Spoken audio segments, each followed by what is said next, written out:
So, what are you so angry about today? Well, it is. You look pretty angry. You look, you should have been to church. You should be Do I not? Do I just not look gay today? Is that you don't look gay at all today. No, is that it? You look very straight today, buddy. Well, as a matter of fact, there's something that concerns me very much. What is it? What is it? It's the shifting of perspective in America right now. Yeah. See, I'm sure political. Everything. Okay, cultural. Well, look, politics is downstream of culture, as the good Andrew Breitbart pointed out. Okay. The one thing that can, just as Bernie Sanders and that three-worded freshman congressman name, who I refuse to give more screen time to, asshole on crack. Asshole on crack. As they all point out, it's socialism. Right. And they've made it mainline. I've been told by a bunch of people that socialism was a dirty word prior to the 2016 election. In 2012, you're right. Nobody would say would openly declare we need socialism. Right. And the reason is because it was identified and known to be a communism light, and nobody was going to advocate communism in the United States of America. Even communism light. So socialism prior to 2012 meant commie light. Exactly. So now, instead of socialism, we've moved more towards the gut of the culture in America, the root of our foundations of freedom, and that's our Christian cultural foundation. Right. Now, I agree. We're not legally speaking a theocracy. We're not Christian country in that regard. But you're a moron if you don't think that we're a Christian country culturally. You're right. Okay.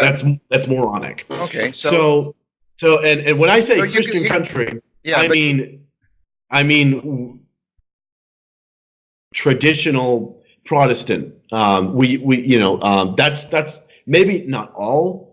Christians agree with, but get down to the bug under your bonnet here. Come on, get down to the bug under your bonnet. Presidential candidate Pete Buttigieg. I knew it.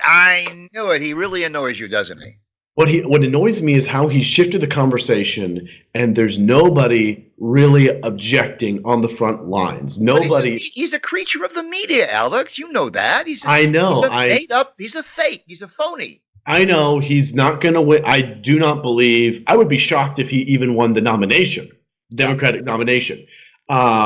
Nevertheless, I do think that he's changing the conversation, and he will stay. Just as Robert O'Rourke is now, he's still relevant in the media for some reason, even though he lost. That's his big claim to fame, is he lost. Right. But people still give him money to run.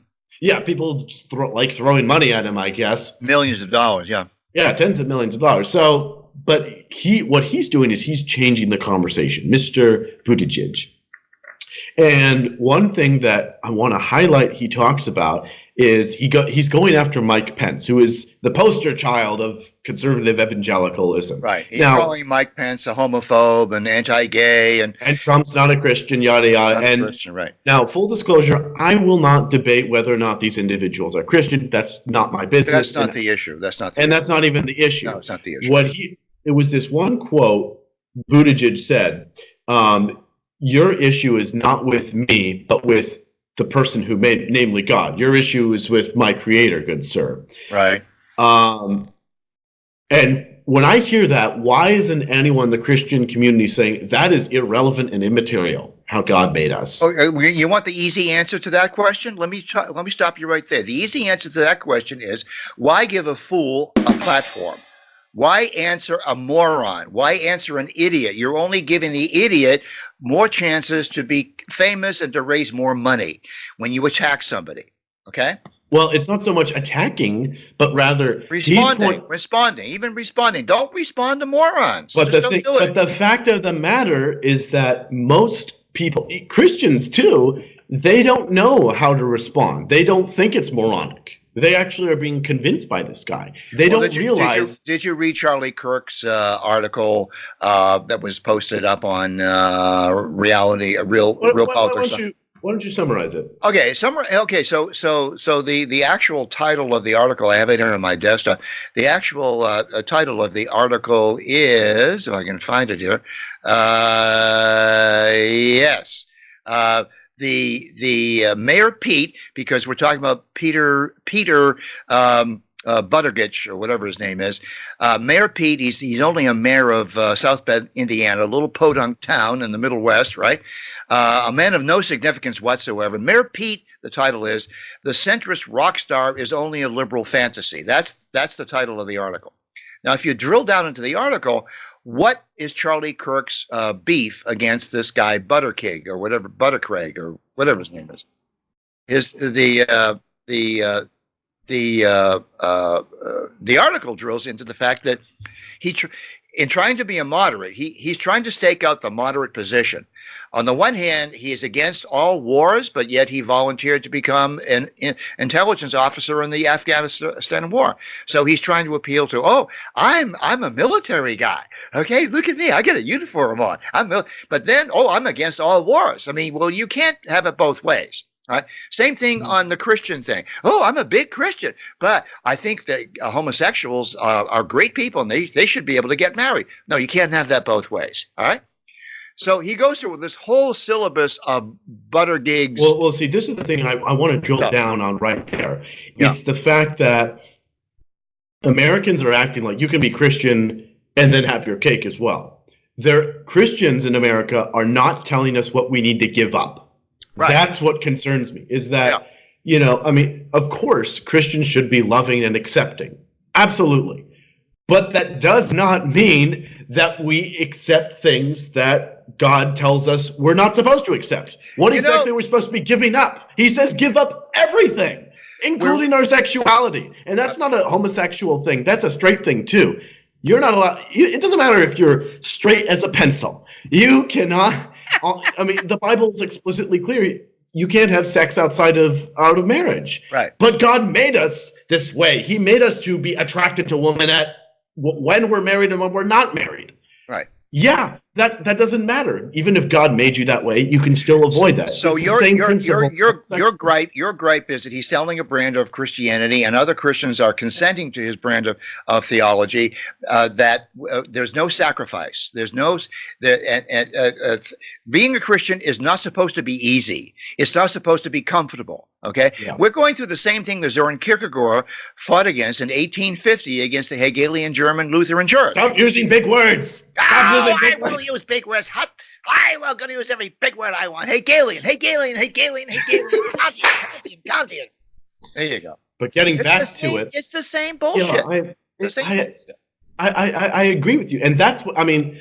Look, the guy. I'm not very concerned politically. If he does get the nomination, it'll be.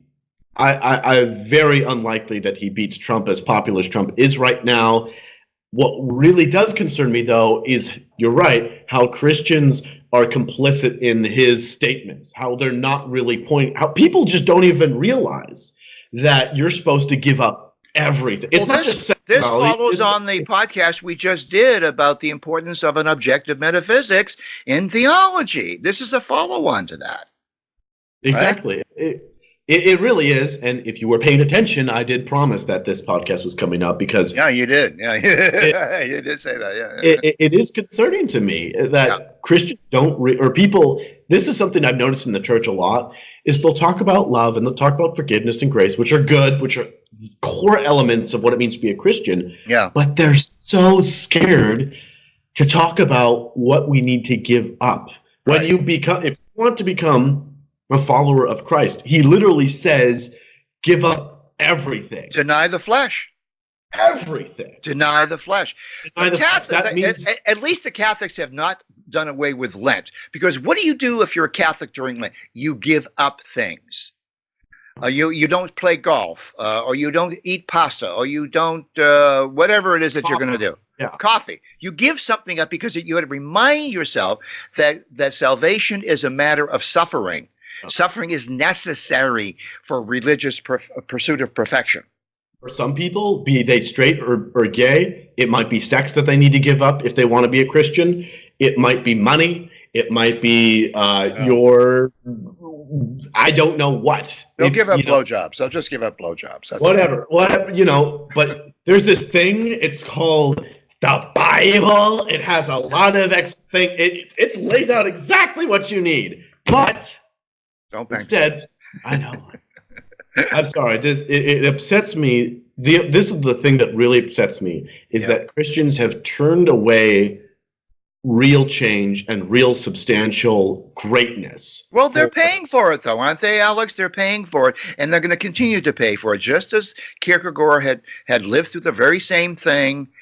Disaster. What happened after Kierkegaard called out the lack of suffering and the lack of penitence in the Lutheran Church? Okay, we had World War I.